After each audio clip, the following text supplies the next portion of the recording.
Well otaku fans, तो आज हम बात करने वाले हैं साकामोटो डेज के एपिसोड 5 के बारे में। और अगर इससे पहले वाले एपिसोड तुम सभी ने मिस कर दिया है तो मैं उनका लिंक डिस्क्रिप्शन में दे दूंगा, एक बार जाकर चेकआउट कर लेना। एपिसोड 4 में हमने देखा कि साकामोटो को मारने बॉइल्ड और ओबिगुरो आए हुए हैं, लेकिन फाइट के दौरान ही साकामोटो पतला हो जाता है। और अब हम देखते हैं कि ओबिगुरो और लू की फाइट हो रही है। नशे में होने के बावजूद लू ओबिगुरो को अच्छा टक्कर दे रही होती है। ओबिगुरो ने एक कंडीशन भी लगाई थी कि अगर फाइट के दौरान लू हर 10 सेकंड में उसे नहीं टच कर पाएगी तो उसके आदमी सिन के टुकड़े टुकड़े कर देंगे। इनकी फाइट के दौरान लू अपनी चोटी से भी ओबिगुरो को टच करती है। ये देख सिन चिल्लाते हुए कहता है, अरे ये मजाक नहीं चल रहा है लू, इसे थोड़ा सीरियस लो। पर इधर तो लू एक और बोतल कटक जाती है, जिसके बाद ओबिगुरो तो उसे टच भी नहीं कर पा रही होती। पर लू ओबिगुरो को एक जोरदार लात मार देती है। ये देख ओबिगुरो कहती है कि अब मुझे जान से मारने की कोशिश करो। फिर लू उसे बताती है कि वो किसी को जान से नहीं मार सकती, ये उसके फैमिली रूल के खिलाफ है। तो ओबिगुरो उससे पूछती है कि कौन सा रूल, जिस पर लू कहती है कि ये रूल मेरी पूरी फैमिली फॉलो करती है, यानी कि साकामोटो, सिन, एओई और हाना,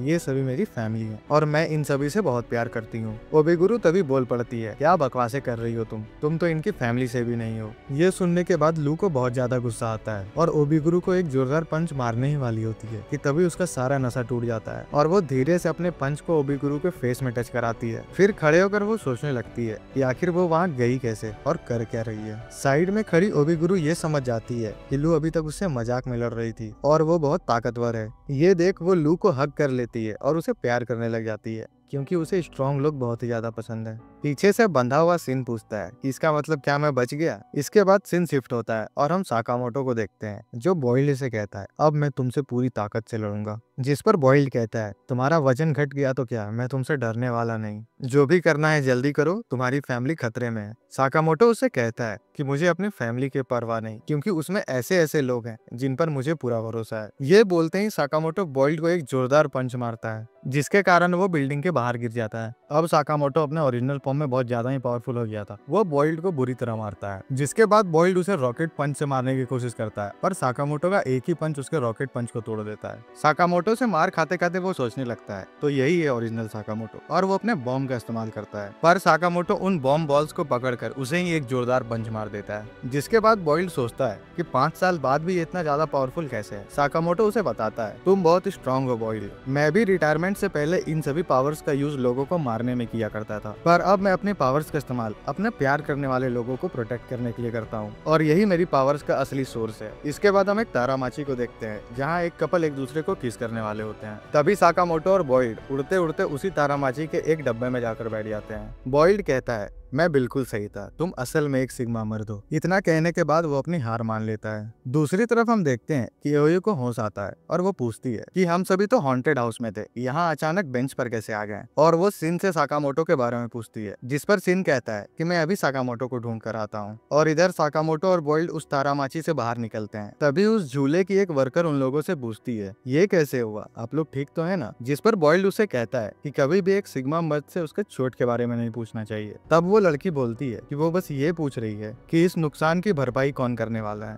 इसके बाद बॉइल्ड साकामोटो से कहता है कि वो अब उनके पीछे नहीं आएगा। साकामोटो उसकी बात को इग्नोर करते हुए एक शॉप में जाता है और 5 बंस खरीद लेता है और उसे खाने लगता है। तभी बॉइल्ड कहता है, मुझे भी चाहिए।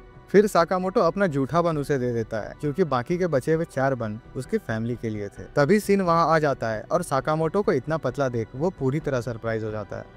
ये मैं क्या देख रहा हूँ, आप इतने पतले कैसे हो गए। साकामोटो उससे कहता है कि आज मैंने कुछ ज्यादा ही भाग दौड़ कर ली है। बॉइल्ड साकामोटो से पूछता है, अब तुम क्या करोगे, तुम्हारे सर पे इतना बड़ा इनाम होने के कारण डंडन काय तुम्हें मारने की कोशिश करेगा। तभी साकामोटो देखता है कि एओई ने पीछे से सारी बातें सुन ली हैं और वो उन लोगों की अच्छे से क्लास लगा रही होती है। और इधर लू और ओबिगुरो हाना के साथ सुगर कैंडी खाने चली जाती है। साकामोटो एओई को सारी बातें बता देता है कि उसके ऊपर 1 बिलियन का इनाम रखा गया है और सभी हिटमैन उसे मारने आ रहे हैं। तभी एओई गुस्से में आ जाती है और कहती है, तुमने हमारे फैमिली के 6th रूल को तोड़ा है, जो होता है कि एक दूसरे को सभी बातें बतानी है, ना कि उसे छुपा कर रखनी है। तभी बॉइल्ड एओई को कहता है कि ये बस तुम्हारा एंजॉयमेंट खराब नहीं करना चाहता था, इसलिए तुम्हें कुछ भी नहीं बताया। ये सुनने के बाद एओई उसे धमकाते हुए कहती है, तुम मेरे पति को मारने की कोशिश बंद करो। जिस पर बॉइल्ड तुरंत ही मान जाता है। उसके बाद एओई इन सब लफड़ों को खत्म करने को बोलती है। फिर सिन शिफ्ट होता है और हम देखते हैं कि पूरी फैमिली एक साथ मिलकर परेड देखने गई है। जिसके बाद सिन साकामोटो से पूछता है कि अब हमें क्या करना चाहिए। साकामोटो उसे कहता है कि जिसने भी मेरे सर पर इनाम रखा है हमें उसे ढूंढना होगा। जिस पर बॉइल्ड कहता है ये बात डोंडनकाई के बॉस को पता होगी, पर उसे भी नहीं पता कि बॉस कहाँ पर है और ना ही वो लोग इस काम में उसकी मदद कर सकते हैं। इसके बाद वो लोग इन सबको बाय कर चले जाते हैं। अब हमें अगले दिन का सीन दिखाया जाता है जहाँ साकामोटो, लू और शिन डोंडनकाई के बारे में इंफॉर्मेशन इकट्ठा करने के लिए एक वीडियो रेंटल स्टोर पर जाते हैं। और हम ये भी देखते हैं कि साकामोटो कल रात से इतना ज्यादा खा लेता है कि वो वापस से मोटा हो जाता है। स्टोर के अंदर जाने के बाद वो एक डोंडनकाई की सीडी को प्ले करते हैं जिसमें उन्हें डोंडनकाई के बारे में बताया जाता है कि उसमें 50 से भी ज्यादा हिटमैन शामिल है और उनके हेडक्वार्टर को भी दिखाया जाता है। शिन सभी इन्फॉर्मेशन को अपनी डायरी में नोट कर रहा होता है, पर हमारा साकामोटो तो मूवी देखते देखते ही सो गया था। उस सीडी को प्ले करने के लिए उन्हें लाखों की पेमेंट करनी पड़ती है, जिस पर साकामोटो कहता है कि उसने हिटमैन वाले दिनों में कुछ पैसे इकट्ठा किए थे। फिर स्टोर का ओनर साकामोटो से कहता है कि तुम्हें थोड़ा बचकर रहना चाहिए, तुम्हारी मुलाकात तुम्हारे कुछ पुराने दोस्तों से हो सकती है। साकामोटो उससे पूछता है कि वो किस बारे में बात कर रहा है, तो शॉप का ओनर कहता है कि इसकी सीडी अभी तक नहीं आई है और इससे ज्यादा वो कुछ भी नहीं बता सकता। फिर हमें एक बिल्डिंग का सीन दिखाया जाता है जहाँ दी ऑर्डर के 4 मेंबर आए हुए हैं। तभी हियो नागुमो से कहता है कि तुम्हारी मुलाकात साकामोटो से हो चुकी है ना। नागुमो कहता है कि ये साकामोटो कौन है, मैं किसी साकामोटो को नहीं जानता। ये सुनने के बाद हियो गुस्से में आ जाता है और उस पर एक नाइफ से अटैक कर देता है। नागुमो एक फॉक की मदद से उसके नाइफ को पकड़ लेता है और कहता है अभी मेन डिश आनी बाकी है। फिर शिशिबा हियो को शांत रहने को कहता है और ओसारागी शिशिबा से कहती है कि वो कढ़ी ना खाए। शिशिबा उस शेफ को बुलाकर उसके हाथ में बार बार चाकू से मारता है और कहता है तुझे इस कढ़ी में प्याज डालने कौन बोला बे। तभी इरिया नाम का एक बुढ़ा वहाँ आ जाता है जो कि जेए का कम्युनिकेटर था। वो उन लोगों का स्वागत करता है और हियो उससे कहता है कि अभी 4 लोग बाकी है। तभी शिशिबा बोलता है 3 लोग तो फिर भी ठीक है, पर ये बुढ़ा ताकामुरा कहाँ है। नागुमो कहता है कि लगता है वो बिजी होंगे, पर शिशिबा कहता है लगता है इस बुढ़े की याददाश्त कमजोर हो गई है। इसके बाद इरिया इन लोगों को एक न्यू मिशन देता है जिसमें एक अनजान किलर उनके एसोसिएशन के हिटमैन को मार रहा है और अब तक 30 ऐसे इंसिडेंट हो चुके हैं। जेए चाहता है कि ये मामला अब दी ऑर्डर संभाले। दूसरी तरफ हम देखते हैं कि साकामोटो, शिन और लू डोंडनकाई के हेडक्वार्टर पहुंच जाते हैं। वो तीनों चुपके से अंदर जाने का प्लान बनाते हैं। अंदर हम 2 लोगों को देखते हैं जो साकामोटो के बारे में ही बात कर रहे होते हैं। वो कहते हैं कि इसके सर पर कितना बड़ा इनाम रखा है और इसने तो बॉइल्ड तक को हरा दिया।